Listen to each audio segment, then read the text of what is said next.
Days back എൻ്റെ best friend എനിക്കൊരു reel share ചെയ്ത് തന്നു. ഒരു പെയിൻറ്റിങ് ചെയ്യുന്ന റീലായിരുന്നു. എന്നിട്ട് അവളെന്നോട് ചോദിച്ചു ഈ ഒരു മിനി പെയിൻറ്റിങ് ചെയ്യാൻ ബേസിക് ആയിട്ട് എന്തൊക്കെ സാധനങ്ങൾ ആവശ്യമാണെന്ന്. സോ ഇന്ന് നമുക്ക് ഒരു ബേസിക് പെയിൻറ്റിങ് ചെയ്യാൻ എന്തൊക്കെ സാധനങ്ങളാണ് ഏറ്റവും വേണ്ടതെന്ന് നമുക്കൊന്ന് നോക്കാം. ബേസിക്കായിട്ട് നമുക്ക് വേണ്ടതാണ് ഇതുപോലത്തെ ക്യാൻവാസ് ബോർഡുകൾ. ഇത് മിനി സൈസ് ആട്ടോ, ഇത് പല സൈസിൽ നമുക്ക് കിട്ടും. സോ ഇതാണ് നോർമൽ ഒരു ക്യാൻവാസ് ബോർഡ്. ഇനി ഇതല്ല എന്നുണ്ടെങ്കിൽ ഇത് വേറൊരു ടൈപ്പ് ആട്ടോ. ഇതാണ് സ്ട്രെച്ചഡ് ക്യാൻവാസ് ബോർഡ്. ഇതുപോലെയുള്ള വുഡൻ പീസിൽ ഇതുപോലെ ക്യാൻവാസ് സ്ട്രെച്ച് ചെയ്ത് വെച്ചിരിക്കുന്നതാണ് സ്ട്രെച്ചഡ് ക്യാൻവാസ്. നോർമൽ ക്യാൻവാസ് ബോർഡിനായിരിക്കും കുറച്ചുകൂടെ റേറ്റ് കുറവ് സ്ട്രെച്ചഡ് ക്യാൻവാസിനെക്കാട്ടിലും. ഇനി ഇതുപോലത്തെ ക്യാൻവാസ് ബോർഡൊന്നും വാങ്ങാൻ പറ്റില്ല, എങ്കിലും ചെറുതായിട്ടൊക്കെ പെയിൻറ്റിങ് ഒന്ന് ട്രൈ ചെയ്ത് നോക്കണം എന്നുണ്ടെങ്കിൽ ഇത് ഞാൻ എൻ്റെ ലൈഫിൽ ആദ്യമായിട്ട് ചെയ്ത അക്രിലിക് പെയിൻറ്റിംഗ് ആണ്. ഇത് ഞാൻ ചെയ്തിരിക്കുന്നത് ക്യാൻവാസ് ബോർഡിൽ നോർമൽ ഒരു ബുക്കിലാണ്. സോ ഒരു കാര്യം ശ്രദ്ധിക്കുക, ജസ്റ്റ് നമ്മൾ വെള്ളം പേജിൽ പറ്റുമ്പോഴിങ്ങനെ കീറി പോകുന്നതല്ലാത്ത കുറച്ച് കട്ടിയുള്ള അല്ലെങ്കിൽ വാട്ടർ കളറൊക്കെ ചെയ്യാൻ നമ്മൾ യൂസ് ചെയ്യുന്ന കുറച്ച് കട്ടിയുള്ള ഏത് പേപ്പറിലും നമുക്ക് അക്രിലിക് പെയിൻറ്റിങ്ങും പ്രാക്ടീസ് ചെയ്ത് നോക്കാൻ പറ്റും. അടുത്തതായിട്ട് നമുക്ക് വേണ്ടത് ഇതുപോലത്തെ അക്രിലിക് കളേഴ്സ് ആണ്.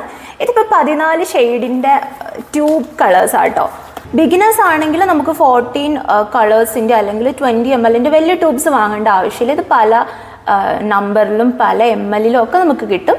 സോ ഓരോരുത്തരുടെ ബഡ്ജറ്റ് അനുസരിച്ച് വാങ്ങാം. ഇനി അതല്ലാന്നുണ്ടെങ്കിൽ നമുക്ക് കുറച്ച് കളേഴ്സ് മാത്രമായിട്ടൊക്കെ വാങ്ങാനാണെങ്കിൽ ഇതുപോലത്തെ അക്രിലിക് കളേഴ്സ് ബോട്ടിൽ കിട്ടും. ഇത് ഞാൻ യൂഷ്വലി ഫാബ്രിക്കിലൊക്കെയാണ് യൂസ് ചെയ്യാറ്, പക്ഷെ നമുക്ക് ക്യാൻവാസിൽ യൂസ് ചെയ്യാം. പക്ഷേ ഇത് കുറച്ചുകൂടെ തിക്കാണ്, സോ നമുക്ക് കുറച്ചുകൂടെ വെള്ളം ചേർക്കേണ്ട ചിലപ്പോൾ വരും.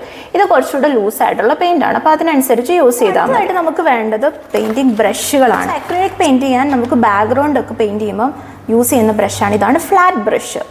അതേസമയം ഇതൊക്കെയാണ് റൗണ്ട് ബ്രഷ്. ഇത് കാണുമ്പോൾ തന്നെ ഇതിൻ്റെ ഡിഫറൻസ് നിങ്ങൾക്ക് മനസ്സിലാവുന്നതാണ്. ഇത് ഫ്ലാറ്റ് ആയിട്ടാണ് ഇരിക്കുന്നത്, പക്ഷേ ഇത് കുറച്ചുകൂടി ഇങ്ങനെ ഉരുണ്ടിട്ടാണ് ഇരിക്കുന്നത്. സോ ബാക്ക്ഗ്രൗണ്ടൊക്കെ നമുക്ക് പെയിൻറ്റ് ചെയ്യാനാണ് ഫ്ലാറ്റ് ബ്രഷ് പൊതുവെ യൂസ് ചെയ്യുന്നത്. അക്രിലിക് ഒക്കെ പെയിൻറ്റ് ചെയ്യുമ്പോൾ ഫ്ലാറ്റ് ബ്രഷസ് പല സൈസിലുള്ളത് നമുക്ക് ആവശ്യമായിട്ട് വരും. പിന്നെ റൗണ്ട് ബ്രഷുകളും നമ്മൾ യൂസ് ചെയ്യാറുണ്ട്. ഡീറ്റെയിലിംഗ് ഒക്കെ കൊടുക്കാൻ നമുക്ക് റൗണ്ട് ബ്രഷുകളുടെയും ആവശ്യമുണ്ട്. നിങ്ങൾ ബിഗിനേഴ്സ് അല്ലാന്നുണ്ടെങ്കിൽ ഇതുപോലെ ബ്രിസ്ട്രോ എന്ന് പറഞ്ഞ ബ്രാൻഡിൻ്റെ ബ്രഷസ് വാങ്ങാവുന്നതാണ്. അത്യാവശ്യം നല്ലതാണ്, കുറച്ച് റേറ്റ് ഉണ്ട്. ഇനി അല്ലാന്നുണ്ടെങ്കിൽ നമുക്ക് ഷോപ്പിൽ പോയിട്ട് ക്യാമൽ, ഫെബർ കാസൽ പോലത്തെ ബ്രാൻഡിൻ്റെ ഒക്കെ ഫ്ലാറ്റ് ബ്രഷും റൗണ്ട് ബ്രഷും ഇൻഡിവിജ്വലി നമുക്ക് സെലക്ട് ചെയ്ത് വാങ്ങാവുന്നതാണ്. ഫൈനലി നമുക്ക് വേണ്ട സാധനം എന്ന് പറഞ്ഞാൽ ഇതുപോലത്തെ പാലറ്റ്സ് ആണ്.